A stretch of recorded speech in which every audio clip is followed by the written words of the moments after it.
이어서 강의를 하도록 하겠습니다. 그래서 세 번째는 예입니다. 예. 예는 예입니다. 예의. 예의. 수용. 인정. 수용. 인정. 이게 예입니다. 남과 조화를 추구하라. 우리가 남과 조화를 추구한다는 것은 예의를 갖추는 거예요.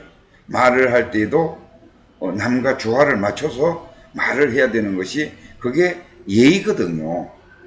그게 예의입니다. 남과 조화를 맞추는 것이. 남의 눈치도 없이 그냥 가가지고 떠렁떠렁 자기 얘기만 하면은 그거는 예의가 없는, 버릇이 없는 거죠. 그게 결국은 뭔가 하면은 상대방을 수용하고 인정한다는 거예요. 인정. 이게 예입니다. 그 상황에 대해서 인정을 한다는 거예요. 그 다음에 이거는 지혜를 얘기합니다. 지혜. 옳고 그름을 명확히 판단하라. 그러면은 옳고 그름을 명확히 판단하는 것은 뭐를 가지고 옳고 그름을 명확히 판단하느냐? 아까 전에 뭐라 했어요? 양심이죠. 양심을 잣대로 해서 옳고 그름을 판단을 하는데, 내 양심이라고 해서 이것을 판단을 했어요. 판단을 해고 나면은 내가 잘못 판단할 수도 있어요. 지혜라는 것은 내가 가지고 있는 지식과 내가 가지고 있는 진리와 그 이해의 부족, 체험의 부족으로 인해서 판단을 잘못하면은 지혜가 없는 겁니다. 그래서 판단하는 잣대가 양심이라 그랬잖아요. 그죠? 그 양심을 가지고 판단을 하는데, 판단을 하고 나면 어떻게 돼요? 판단을 하고 나면은, 찜찜할 때가 있고, 자명할 때가 있어요. 무슨 일을 처리하고 나면은, 찜찜할 때가 있고, 자명할 때가 있어요. 자, 일을 처리를 했어요. 내가 지식과 체험과 역량과 진리와 양심과 모든 걸 총동원해서 어떠한 사건에 대해서 판단을 했어요. 이 판사들이 양심과 법에 따라서 재판한다 그러잖아요. 예? 그런데 문구에 나와 있는 법은 잘 재판을 하던데 보니까 양심에 대해서는 재판을 못 하더라고. 그러면은 그 사건에 대해서 나한테 일어났던 일련의 하나하나의 사건에 대해서 양심적으로 내가 판단해서 결정을 내려서 상대방한테 가했다. 그랬는데 가고 난 뒤에 찜찜했다. 그러면 이건 판단이 잘못된 겁니다. 다시 판단해야 돼요. 그 사건을 놓고 다시 사과를 할 건 사과를 하고 다시 재조명해서 판단을 해서 다시 결론을 내야 됩니다. 그렇지 않으면은 판단이 잘 안 된 거예요. 그런데 A와 B와 만나서 이제 양심껏 내 지식과 역량에 따라서 행동을 해서 그 사람하고 판단을 해서 결정을 했는데 그 결과가 자명하더라. 양심적으로 자명하더라. 아주 기쁘더라.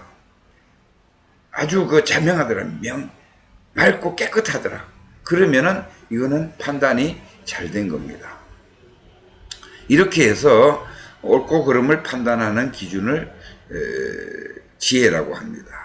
그 다음에 마지막에 양심 구현에 대해서 성실하라. 인의예지 신이죠. 이거는 내가 그 사건에 대해서 얼마만큼 진리 양심적으로 또 되뇌이고 생각해보고 그 육바라밀 인의예지신에 맞춰서 계속 꾸준하게 성실하게 해왔느냐, 얼마만큼 성실하게 해왔느냐, 이게 인의 예지 신입니다. 신. 그렇게 해서 이제 판단을, 이게 이제 우리 본성, 양심의 속성이라고 그랬잖아요. 요대로 판단을 해서 생활을 하시면은 이게 인생의 내비게이션입니다. 그대로 따라가시면 되는 거예요. 길이란 다른 것이 아닙니다. 우주와 우주에 존재하는 만물처럼 선천적인 프로그램이 뭐라고 했어요? 양심 본성이라고 그랬잖아요. 양심 본성, 성실하게 살아가는 것이 바로 길입니다.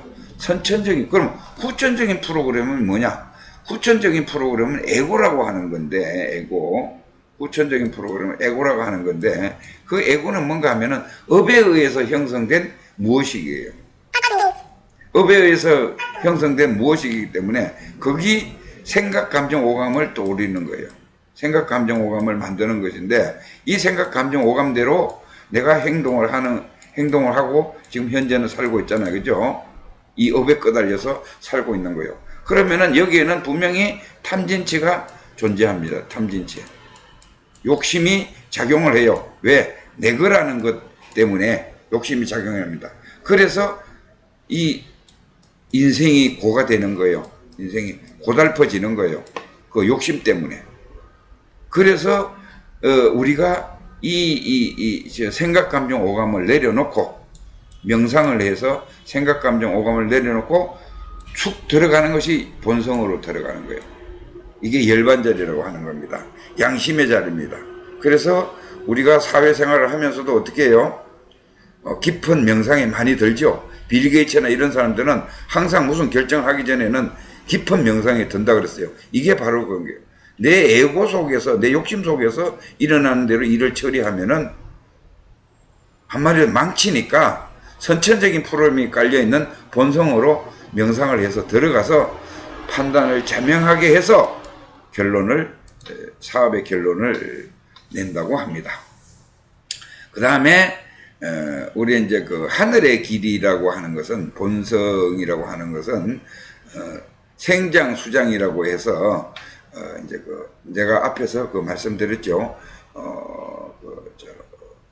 음양 오행에 의한 우주의 법칙은, 이게 양심이거든요. 우주의 법칙은 음양 오행, 생장 수장이 음양 오행에 의해서 일어난 그 인과예요. 결과예요. 그것을 계속 만들어주는 것이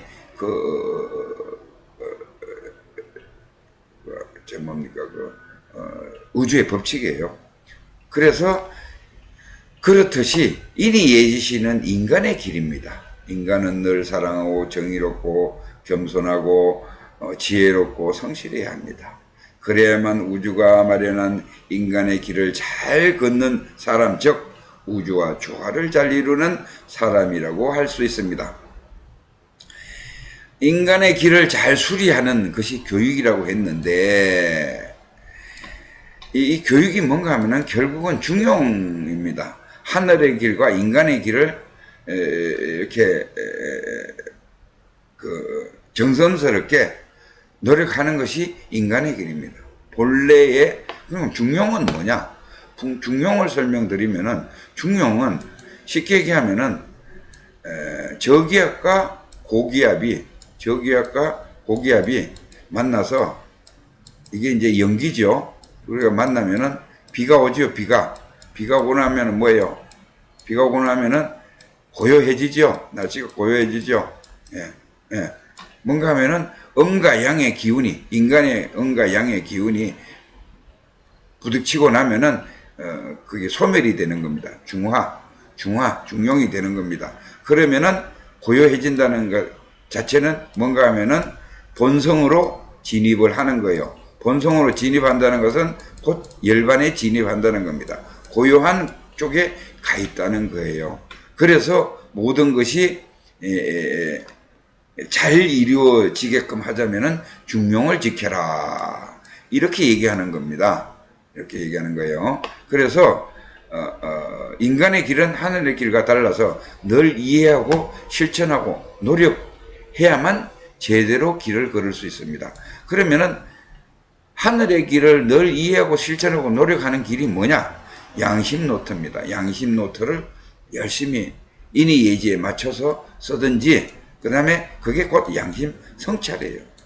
수시로 사건마다 양심 성찰을 하셔야 된다는 그런 얘기입니다. 그렇게 해서 그래서 살면은 문제가 하나도 없다, 이런 얘기입니다. 그래서